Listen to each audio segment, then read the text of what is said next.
आज जो मैं अभी अपनी बात शुरू करूंगा, क्योंकि at that time I was in Pakistan जब ये इंडिया पाकिस्तान का फेस ऑफ हुआ और वॉर शुरू हुई। अब उस वॉर जो है उसके एनालिसिस से ही असल में बात शुरू की जाएगी। अभी राइट नाउ पहली चीज ये है कि 2019 में जो इंडिया ने पाकिस्तान के बॉर्डरिंग एरिया में अटैक किया और उसके बाद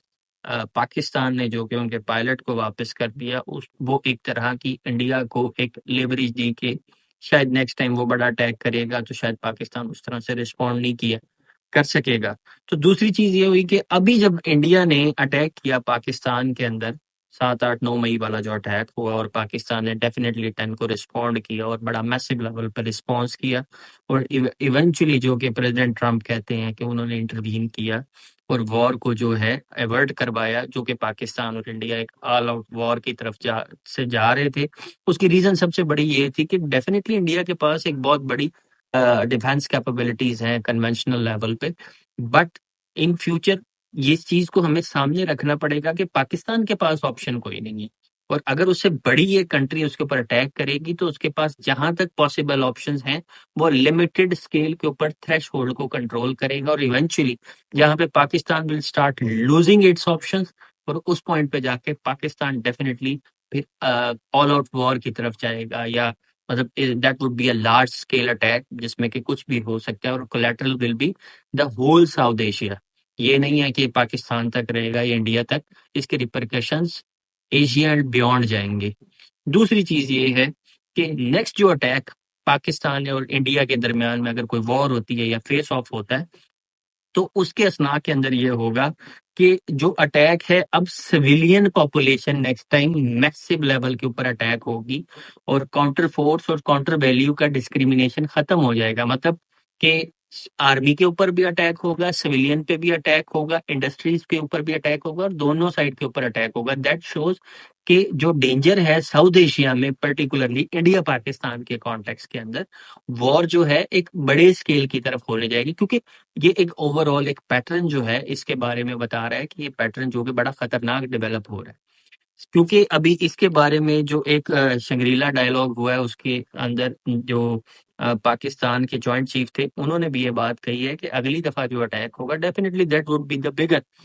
सेकंड थिंग जो इसके अंदर इंपॉर्टेंट हुई वो ये कि अभी जो है नॉन स्टेट एक्टर्स, जब तक कोई अब ये फेस ऑफ नहीं होगा तो India will start harbouring the same thing in Balochistan and in KPK areas. और वो कैसे होगा? नॉन स्टेट एक्टर्स के थ्रू, जैसा कि सालों से इंडिया जो है बीएलए को फंडिंग कर रहा है, या बीएलएफ को, या इस तरह की जो एसोसिएटेड तंजीमें हैं, उनको मतलब फंडिंग कर रहा है। और सेकेंडली जो टीटीपी का जो रोल है पाकिस्तान के बॉर्डरिंग एरियाज के अंदर, पर्टिकुलरली इन, आप ये कहें कि केपीके जो बॉर्डर एरिया है, या जो हमारे एजेंसी रीजन्स हैं उनके अंदर, तो डेफिनेटली इंडिया विल स्टार्ट के किसी भी तरीके से फर्दर इस चीज को एक्सेसरबेट करे, इस चीज को बढ़ावा दे, ताकि पाकिस्तान के अंदर इंस्टेबिलिटी आए। तीसरी चीज जो मुझे लगता है वो ये है कि अब पाकिस्तान को लार्ज स्केल के ऊपर एक कॉम्प्रिहेंसिव काउंटर टेररिज्म स्ट्रेटजी बनानी पड़ेगी, क्योंकि India will definitely follow this path. तो इस पैटर्न को ब्रेक करने के लिए पाकिस्तान को काउंटर इंसर्जेंसी पे फुली फोकस करना पड़ेगा, if they really want to reap the benefits of China Pakistan economic corridor. तीसरी चीज ये कि वाटर जो कि एक सडनली एक इंडिया के ऊपर एक एक ये कह लें कि एक प्रिटेक्स्ट जो है इंडिया लेके आया है वर्ल्ड थिएटर के ऊपर, के पाकिस्तान का पानी बंद करने की या पाकिस्तान के पानी को डाइवर्ट करने के लिए। तो ये सिर्फ पानी का मसला नहीं रहेगा, फिर ये कश्मीर जो है दोबारा लाइमलाइट के अंदर आएगा, and Pakistan is also already working on it कि अब पानी को और कश्मीर को साथ साथ लेके चला जाए, जिसमें कि किसी हद तक जो कि कश्मीर कॉज जो है एक टाइम तक दब चुकी थी, लेकिन अब पाकिस्तान इज मोर फोकस्ड कि अब कश्मीर कॉज को साथ लेके चलना है पानी के साथ। और अगर लेट्स से कि इंडिया अगर ऐसा कुछ कर भी सकता है तो पाकिस्तान तो पानी के बगैर नहीं रह सकता ना। So they will have to fight, they have to respond, and that will eventually lead to the all out war. Last thing जो मेरे नजदीक मुझे लगता है वो ये है कि पाकिस्तान को इस जंग से एक लेसन मजीद सीखना है कि अगर आपकी इकोनॉमी बड़ी होगी, आपका इकोनॉमिक क्लाउड बड़ा होगा, आपकी इकोनॉमी का साइज बड़ा होगा, तो world will listen to you. छोड़ दें अभी इंडिया के साथ, Pakistan is playing very smart, Pakistan is projecting itself in a very stronger manner, but still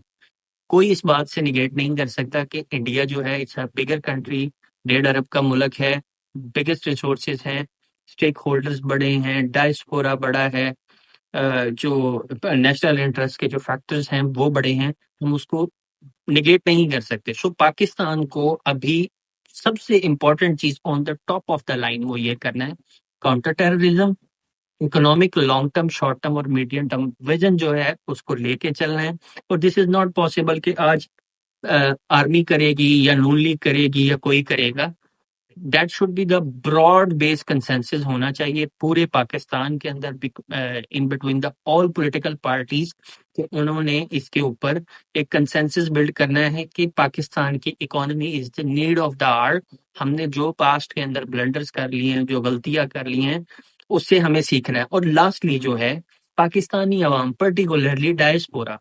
उनको तमाम तर मफादात को पीछे हटा के इस चीज के बारे में सोचना है कि Pakistan is the first priority of every Pakistani, beyond any political party, beyond any political ideology, beyond any political understanding. So this was the lesson, and this is the way forward from my side for Pakistan after this India-Pakistan attack. Thank you.